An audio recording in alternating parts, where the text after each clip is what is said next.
Bien sur ce que vous venez de dire, vous êtes allé en Pennsylvanie, vous n'avez pas besoin d'aller aussi loin. Nous sommes un collectif de citoyens, nous êtes déplacés à la Société Vermillon le lendemain de la mobilisation à l'Assemblée nationale, donc le 11 mai. Le 11 mai, nous sommes allés, nous étions une quinzaine de personnes. Nous avons investi les locaux de la Société Vermillon en Seine-et-Marne et nous avons obtenu une réunion une dizaine de jours après, durant laquelle la Société Vermillon a reconnu 17 fracturations hydrauliques en Seine-et-Marne depuis le mois de janvier. Voilà, donc je vous demande, nous l'avons, c'est attesté, c'est signé, je vous demande qu'est-ce que vous comptez faire voilà, pour éventuellement, je ne sais pas, quelle autorité saisir en tout cas, puisque ça veut dire qu'il pratique de la fracturation hydraulique. Il faut savoir aussi en conventionnel, puisque la fracturation hydraulique est utilisée en conventionnel pour relancer les puits, d'accord, donc pas seulement sur les hydrocarbures de schiste. Et voilà, je voudrais reparler de ce qui va se passer maintenant juridiquement, d'accord. Nous, donc, moi je vais à la coordination nationale des collectifs demain et après-demain. Germinal Perrault, avant-hier, groupe socialiste, nous apprend, enfin via des mails, que donc le groupe Parti socialiste fait la saisine au Conseil constitutionnel, c'est-à-dire dépose en fait un recours au niveau du Conseil constitutionnel. Ce matin, nous apprenons que le groupe socialiste remet sa décision de saisir, c'est très important ce que je dis, à dimanche, c'est-à-dire que la coordination nationale devrait vous donner cet accord. Moi, je vous le dis en tant que citoyen et je pense que nous vous demandons de saisir le Conseil constitutionnel. Nous avons peur, parce que nous avons entendu dire aussi qu'il valait mieux une petite loi que pas de loi du tout. Nous ne sommes pas d'accord. Nous voulons que vous saisissiez le Conseil constitutionnel. Nous avons appris que Nicolas Sarkozy réunit le Parlement en session extraordinaire du 1er au 8 juillet, d'accord, pour faire passer la loi sur la bioéthique, la loi sur les hydrocarbures de schiste. Donc nous avons peur en fait que cette loi passe dans la semaine début juillet. Voilà, je voudrais que vous répondiez à ça. Et je suis d'accord avec cette femme qui s'est levée. Maintenant, il faut répondre aux questions. D'accord, les énergies alternatives, d'accord, on va amorcer tout ça. Maintenant, nous voulons être rassurés, nous voulons savoir dans les temps qu'est-ce qui va se passer. Si la loi passe, par exemple, en force la première semaine de juillet, d'accord. Je veux vous dire aussi que la première semaine de juillet, M. Nicolas Sarkozy apporte à l'examen l'article 35 de la Constitution. Je ne vous dis pas, je vous laisse regarder. L'article 35 de la Constitution, c'est la guerre, d'accord. Voilà, tout ça c'est lié de toute façon avec les problèmes au Moyen-Orient. Donc, moi je vous demande aujourd'hui, qu'est-ce qui va se passer dans les faits, parce qu'on approche, si la loi passe du 1er au 8 juillet, qu'est-ce qu'il advient en fait des permis, et voilà. Donc je voudrais que vous nous répondiez. Merci.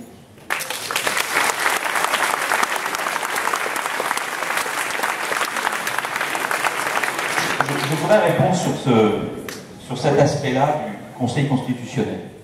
Je crois qu'on est tous engagés pour la même cause. On a la même envie. Ici, dans cette salle, on a envie que les permis soient abrogés. On a donc aujourd'hui une loi qui est insatisfaisante en ce qu'elle laisse, si j'ose dire, des failles dans lesquelles les industriels peuvent se jeter pour continuer, après une période d'accalmie, à faire leur activité. Des permis continuent d'être effectivement instruits, les DREAL continue d'instruire des permis, et on voit bien que les industriels attendent que la tension citoyenne retombe un peu. Mais on a cette loi qui va être votée probablement au Sénat et qui sera donc une loi définitive. Cette loi, nous ne l'avons pas votée parce qu'il y avait ces failles. Si elle était allée jusqu'au bout, c'est-à-dire si véritablement nous avions eu la garantie que l'objectif que nous poursuivions était atteint, nous l'aurions votée sans difficulté. Nous ne l'avons pas fait parce que nous avons été éclairés sur ces différentes failles. Aujourd'hui, la question d'une saisie du Conseil constitutionnel. Je veux simplement vous appeler à la réflexion collective, si on peut l'avoir ensemble. Si nous saisissons le Conseil constitutionnel, et si le Conseil constitutionnel fait disparaître cette loi, qu'est-ce qui se passe? Physiquement, il se passe que les industriels sont titulaires de permis qui sont... Oui, mais ce que je veux dire, si je peux aller jusqu'au bout de ma réflexion, parce que nous sommes en réalité dans un moment de réflexion. Nous avons jusqu'au 30 juin pour nous prononcer, et je pense que ce n'est pas idiot de profiter de ce moment pour réfléchir ensemble et voir quelle est la meilleure solution. Bien évidemment que la saisine du Conseil constitutionnel, c'est quelque chose au fond de logique. Quand on a été un député, on s'est opposé à une loi, elle passe quand même, on va devant le Conseil constitutionnel. Ça paraît normal. La difficulté qu'on a dans ce genre de loi, c'est pas la première fois, c'est que si jamais le Conseil constitutionnel nous suivait, on peut se retrouver avec plus de loi du tout, donc un vide juridique.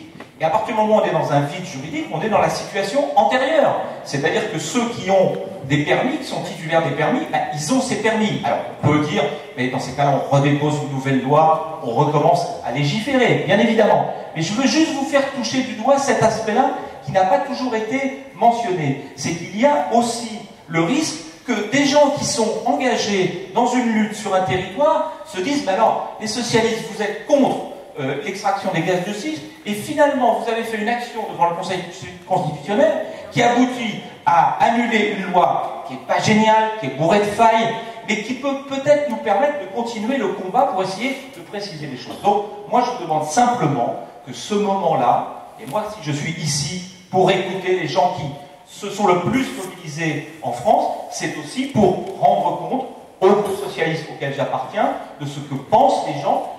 C'est mon rôle, c'est mon devoir de dire les choses comme elles sont pour que la décision que nous prenions, nous n'ayons pas à le regretter par la suite. Parce que je peux vous dire que certains industriels aujourd'hui font aussi curieusement du lobby pour qu'il y ait une saisine du Conseil constitutionnel. Comme je ne peux pas croire que c'est parce qu'ils veulent que la loi soit abrogée, enfin en tout cas qu'ils veulent ne pas continuer leur activité, je me dis qu'il y a peut-être effectivement quelque chose. Donc, ben, si on ne le fait pas, disons les choses comme elles sont, nous avons quand même un élément qu'il ne faut pas perdre de vue, c'est que la loi dit qu'il n'est pas possible de faire de la fracturation hydraulique en France.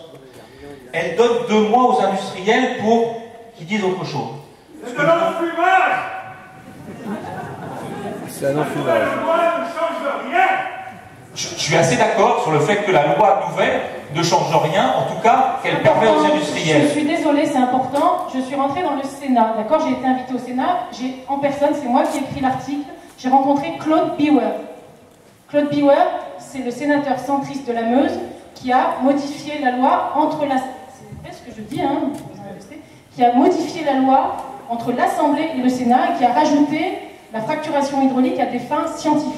Donc je l'interroge en toute tranquillité, et là il se vend, j'ai appelé ça se vendre, c'est un VRP, il me dit qu'il connaît très bien les pétroliers, hein, j'ai envoyé l'article à Mediapart, il me dit qu'il est responsable de l'entrée du groupe Total en Russie.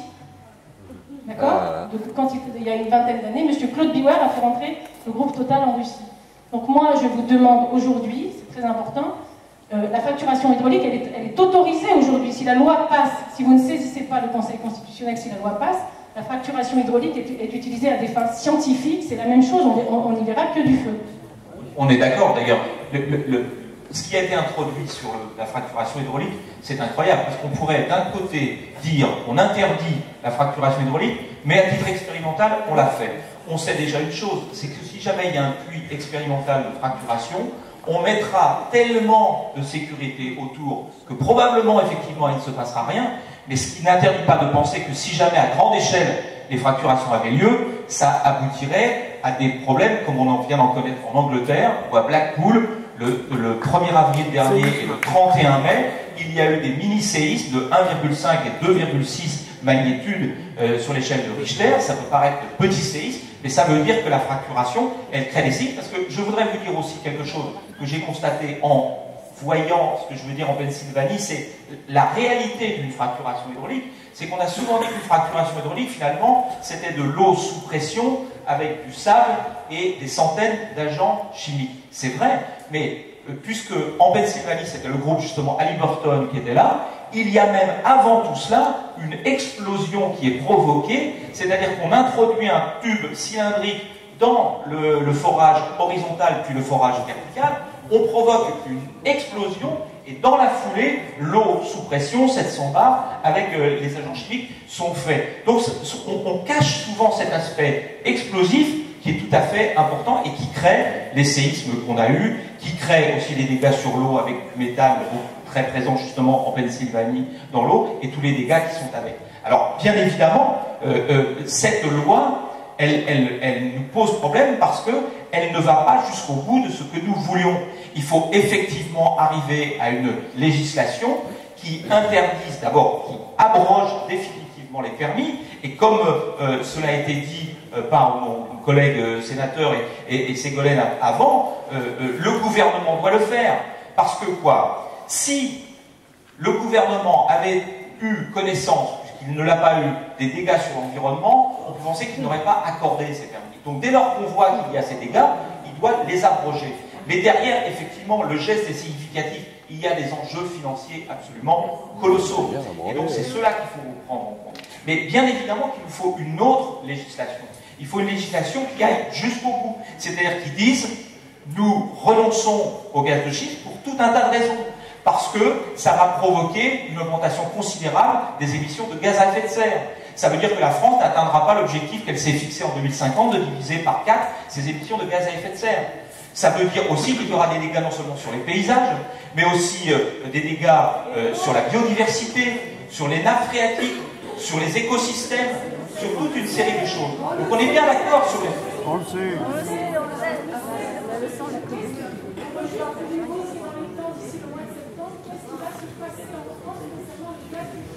Oui.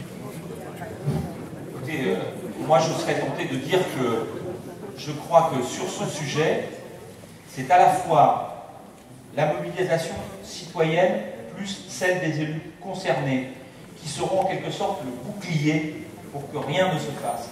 Mais qu'il faudra effectivement, lors d'un grand rendez-vous qu'a la France l'année prochaine, que l'engagement soit pris, et nous l'avons pris, de mettre en place une législation qui définitivement interdira l'exploitation et l'exploration des gaz dans notre pays. Ça va commencer,